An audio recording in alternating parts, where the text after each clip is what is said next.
Hello everyone, কেমন আছো সবাই? আশা করি অনেক ভালো আছো। আমি ভালো আছি, সুস্থ আছি। সুপর্ণা বিষয়ী চ্যানেলে তোমাদের আরও একবার ওয়েলকাম জানিয়ে আরেকটি নতুন ভিডিও স্টার্ট করছি। তো আজকের ভিডিও টাইটেল থাম্বনেল দেখে আশা করি বুঝতে পেরেছো ভিডিওটা কি নিয়ে হতে চলেছে। তো আজকের ভিডিওটা কিন্তু কেউ স্কিপ করো না, কন্টিনিউ করো। আশা করি সমস্ত কিছু তোমাদের মনের প্রশ্ন ক্লিয়ার হয়ে যাবে। তো দেখতে থাকো ভিডিওটা। তো আজকে কিন্তু আমি তোমাদের সাথে কথা বলবো তোমাদের পিরিয়ড মিস হলে কতদিন বাদে টেস্ট করে তোমরা বুঝতে পারবে মানে পজিটিভ এসছে বা তুমি প্রেগনেন্ট কিনা সেটা। তো অনেকের মনে অনেক প্রশ্ন ছিল, তোমরা আমায় অনেক অনেক কমেন্ট করেছো। তো অনেক দিদিভাই আছে ঠিক করে হয়তো বুঝতে পারিনি, আমি কমেন্টে রিপ্লাই করেছিলাম, বুঝতে একটু সমস্যা হয়েছিল। তো তাদের জন্য আজকে কিন্তু আরেকটা ভিডিও নিয়ে চলে এসেছি, আর এই ভিডিওটা দেখলে তোমরা ক্লিয়ারলি ভালোভাবে বুঝতে পারবে। তো চলো ভিডিওটা স্টার্ট করা যাক।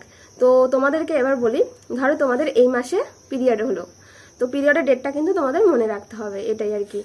আর ধরো গিয়ে 10 তারিখে পিরিয়ড হলো, মানে আমি তোমাদের বোঝানোর জন্য বলছি, আর মানে এক একজনের তো এক একটা দিন, তো ডেটটা তোমরা মাথায় রাখবে। ধরো গিয়ে 10 তারিখে তোমাদের পিরিয়ড হলো, তো পরের মাসে গিয়ে যখন আবার 10 তারিখ আসবে, ধরো তোমাদের পিরিয়ড হচ্ছে না, 11 তারিখ 12 তারিখ 13 তারিখ গেল, 2-4 দিন গেল, তোমরা মানে দেখছো যে পিরিয়ড হচ্ছে না। তো সেক্ষেত্রে অনেক ক্ষেত্রে কি হয়, মানে আনপ্ল্যানিং প্রেগনেন্সিও কিন্তু চলে আসে। তো তোমরা আগের মাসের পিরিয়ড ডেটটা কিন্তু একটু মাথায় রাখবে। ধরো গিয়ে 10 তারিখে হলে পরের মাসে 10 তারিখ পার হয়ে 15 তারিখ অবধি চলে গেল, তো তখন তোমাদের মানে মাথায় ঘুরছে যে একবার টেস্ট করে দেখি যে মানে পজিটিভ না নেগেটিভ। তো তখন তোমরা কিন্তু মার্কেট থেকে একটা মানে প্রেগনেন্সি যে টেস্ট করে সেই কিট নিয়ে আসতে পারো। অনেক রকমের প্রেগনেন্সি কিট তোমরা পেয়ে যাবে টেস্ট করার জন্য।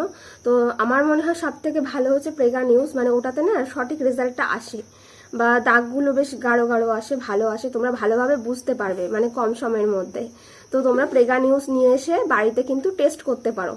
এবার আমি তোমাদেরকে বলি কতদিন বাদে টেস্ট করবে পিরিয়ড মিস হওয়ার।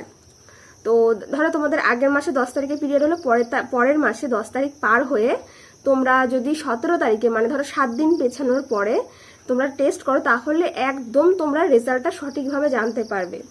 এক সপ্তাহ বাদে তোমরা মর্নিং ইউরিনটা নিয়ে টেস্ট করবে, একদম মানে ভোরবেলার যে ইউরিনটা, তো সেটা নিয়ে টেস্ট করবে। এবার কীভাবে টেস্ট করবে আমি তোমাদেরকে বলি, যে মানে এই কিটটা যে, সে কিটটা কিন্তু একটা সমান জায়গার মধ্যে বসাবে, যাতে সমান থাকে, উঁচু নিচু বা হাতে নাড়াচাড়া করবে না, একটা সমান জায়গা দেখে রাখবে। তার মধ্যে 2 থেকে 3 ফোঁটা তোমরা ইউরিন দিলেই, তবে মর্নিংয়ের ইউরিনটা দেবে, ফার্স্ট ইউরিনটা 2 থেকে 3 ফোঁটা দেবে। মানে তোমরা 10 সেকেন্ড মতো ওয়েট করো, আশা করি রেজাল্টটা তোমরা পুরো ভালোভাবে জানতে পারবে। সেক্ষেত্রে পজিটিভ আসলে তো জানতেই পারবে, পজিটিভ গুড নিউজ।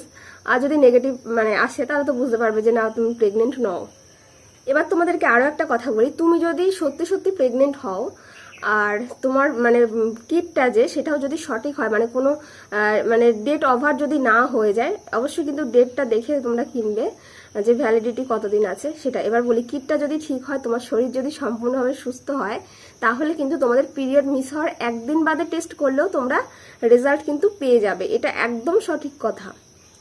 ধরো তোমাদের বললাম আগের মাসে 10 তারিখে পিরিয়ড হয়েছে, পরের মাসে 10 তারিখে তোমাদের পিরিয়ড হলো না, তোমরা যদি 11 তারিখ পার করেও 12 তারিখেও তোমরা যদি টেস্ট করো, তুমি যদি সত্যি সত্যি প্রেগনেন্ট হও, তাহলে কিন্তু তোমাদের সেটাতেও পজিটিভ আসবে। আর সেক্ষেত্রে কি বলো তো, তাদের কিন্তু পিরিয়ডটা রেগুলার পিরিয়ড হতে হবে, মানে ধরো 30 দিন বাদে বাদে যাদের হয়, বা মানে 28 দিন বাদে বাদে যাদের হয় প্রতি মাসে, তাদের ক্ষেত্রে কিন্তু এটা। আর যদি মানে যাদের ইরেগুলার পিরিয়ড, সেক্ষেত্রে কিন্তু নয়। সেক্ষেত্রে তোমরা 7 দিন 8 দিন ওয়েট করো পিরিয়ড মিস হওয়ার, তারপরে গিয়ে তোমরা জানতে পারবে মানে কি টেস্ট করার পরে। এবার বলি, অনেকে না এই ডেটটা বুঝতে অসুবিধা হয়, মানে অনেক দিদিভাই আমায় কমেন্ট করেছো। এবার দেখো, কমেন্টে তো আর সমস্ত কিছু ওইভাবে রিপ্লাই করা সম্ভব হয় না, হয়তো ছোট ছোট তোমরা কিছু কোশ্চেন করলে আমি সেখানটায় রিপ্লাই করলাম, বাট মানে এত ভালোভাবে তো আর বোঝানো যায় না। তো সেই জন্য কিন্তু আজকের এই ভিডিওটা নিয়ে চলে এসেছি তোমাদের জন্য। ওই যে বললাম তোমরা কিভাবে বুঝবে মানে ডেটটা, তো আবারও বলে দিচ্ছি। ধরো এই মাসে তোমাদের 10 তারিখে পিরিয়ড হলো, তো মানে শুরু হলো, পিরিয়ডটা স্টার্ট হলো, শেষের দিন কিন্তু তোমরা কাউন্ট করবে না।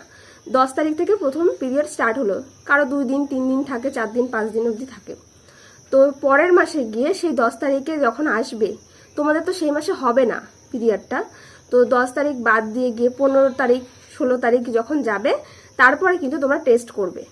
বুঝতে পারলে তাহলে, যে 1 মাস বাদে তো আবার পিরিয়ড হওয়ার কথা ছিল, তারপরে গিয়ে 1 সপ্তাহ ওয়েট করো তোমরা, তারপরে গিয়ে কিট টেস্ট করো। আশা করি রেজাল্টটা সকলের মানে মানে সঠিক রেজাল্টটা আসবে। যদি নেগেটিভ আসে তো নেগেটিভ, পজিটিভ আসে তো পজিটিভ। আশা করি সেটা তোমরা বুঝতে পারবে।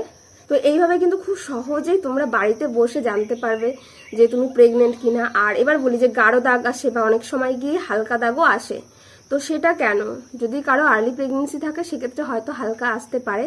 সেই ক্ষেত্রে তোমরা কি করবে বলো তো, আরও 2 দিন ওয়েট করো আর প্রেগা নিউজ দিয়ে টেস্ট করো। আমি এটা তোমাদেরকে বারবার বলছি, অন্যান্য কিটের থেকে প্রেগা নিউজ দিয়ে টেস্ট করো, রেজাল্টটা আমার মনে হয় যে ভালো আসবে, মানে সঠিক আসবে, আমি এটা বলতে পারি।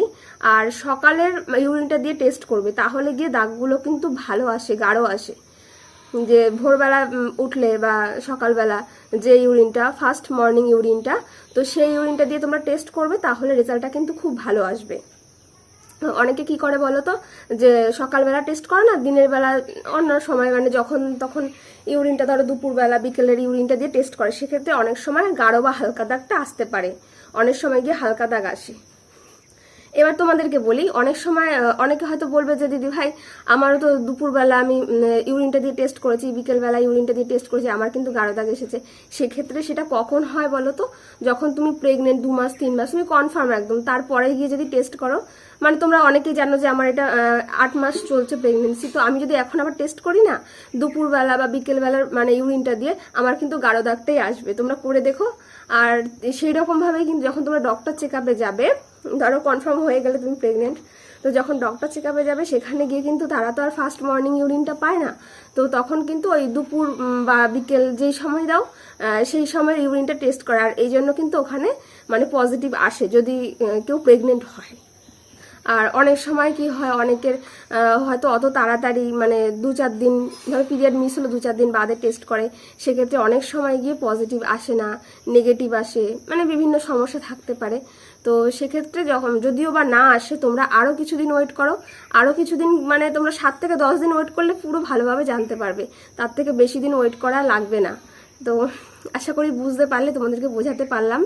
তো এটাই ছিল আজকের ভিডিও, আজকে কোনো ব্লগ নিয়ে আসিনি। তো কেমন লাগলো ভিডিওটা, আর মানে তোমরা আশা করি যে বুঝতে পেরেছো ভালোভাবে, আমি বোঝাতে পারলাম। তো যারা যারা কমেন্ট করেছিলে তারাও আশা করি রিপ্লাইটা পেয়ে গেলে। তো কেমন লাগলো আজকের ভিডিওটা অবশ্যই কিন্তু নিচে কমেন্ট করে জানাবে। আর নেক্সট টাইম তোমাদের জন্য আরও অন্য ভিডিও আসতে চলেছে। আর কারো যদি কোনো কিছু জানার থাকে বা প্রশ্ন করার থাকে অবশ্যই কমেন্ট করতে পারো, তোমাদের রিপ্লাই করব। তো আজকের ভিডিওটা এখানে শেষ করছি, টাটা। তোমাদের সাথে আবার দেখা হচ্ছে নেক্সট কোনো ভিডিওতে।